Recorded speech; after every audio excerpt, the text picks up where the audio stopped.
Today's Pachacachar presentation is called Swiss Istics. Extensive research was gathered on Switzerland to gain a comprehensive understanding of the country's profile. The information collected includes geography, demography, social, cultural and economic overviews and is used to ascertain if this has influenced Switzerland's information services industry. Thomson and Afzal maintain three different approaches to information access must be simultaneously available to ensure full access to information. These components are physical, intellectual and social. A missing element results in information poverty. This theoretical foundation will be used to assess Switzerland's information landscape. Let's begin with a general overview. As a geographically landlocked nation, Switzerland is a rich multicultural society that recognises four national languages: German, French, Italian and Romanish. And unsurprisingly, a majority of the population are bilingual.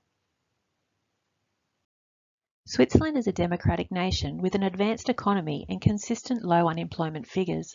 Government responsibilities vary in content and scope across the three political levels: Federal Council, cantons and communes. Remarkably, yet traditionally, the Federal Council consists of 7 members who rotate yearly as the Federal President. Library legislation is the responsibility of individual cantons or communes. Cantonal libraries have a dual purpose of preserving and collecting local heritage and delivering public library programs and services. It is common for libraries in cantons to be a multi-purpose space and not unusual for a university library, public library and cantonal library to be housed together. Due to the nation's decentralised political structure, policies vary and exact library statistics on usage, services and internet access are difficult to quantify. In 2007, at IFLA's request, the National Library addressed these concerns, responding with an acute awareness to the issues, but unfortunately, few changes have since been made. Switzerland's physical information infrastructure is strong, with over 87% of the population having internet access at home, and government broadcasting corporations ensure radio, television and newspapers are available in all national languages. However, in some regions, language barriers exist, resulting in many public libraries offering resources in additional languages. The Confederation has embraced multicultural and multilingual facets of society and understands that the learning of different languages should not be isolated, but linked. This understanding not only encourages unity, but also strongly supports the population's democratic right to information access and connects them to the information landscape. The modern information landscape is generally concerned with providing online access to resources for consumers. However, Switzerland's varying library legislations across cantons and communes denote differences in priorities. The following 2 slides showcase such inconsistencies. Remarkably, the National Library is mandated to lend physical resources and materials to the public both on-site and at home. This policy is unique compared to other national libraries and gives remote, rural and disadvantaged populations access to a normally in-house collection. In contrast, not all libraries are required to provide free internet access, thus resulting in cost for patrons and irregularities across the nation. For example, the National Library offers patrons free access to public computers for the first hour, and each subsequent hour costs 4 Swiss francs, approximately $5.28 Australian. The Swiss government dictates that libraries are not responsible for delivering literacy programs. Instead, it is the responsibility of specialised non-for-profit organisations. And although recent data shows literacy at 99% for people aged over 16 years, there is still a small number of the population who experience some form of illiteracy. One area of concern in Switzerland is health literacy. It is essential the general public remain informed and active with societal changes, and to do so, an individual must be competent with basic literacies.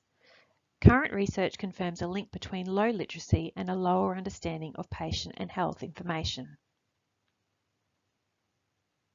The Swiss Federal Institute of Technology in Zurich is a member of the International Board on Books for Young People and participated in a project to support young adult refugees by sending wordless picture books to Lampedusa. This demonstrates the library's awareness to the importance of basic literacy skills and commitment to improving information infrastructure abroad. Legal deposit is not mandatory on a national scale, although some cantons do enforce it. Instead, the National Library must request new materials from publishers through voluntary measures.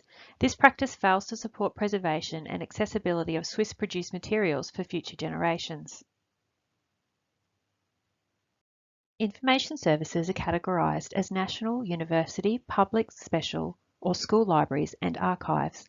Highlights include over 2,300 public library service points nationwide, 12 academic repositories and a system called BiblioPass, which enables library users to borrow across a network of 600 university and cantonal libraries. Investigation into the LIS profession unearths a large percentage of smaller public libraries do not employ librarians and instead people are trained on the job. In comparison, the larger municipalities recognise the importance of employing professional qualified staff to meet user demands and stay abreast of technological changes. Important to note is the many international organisations that base their headquarters in Switzerland due to its ability to remain neutral and diplomatic.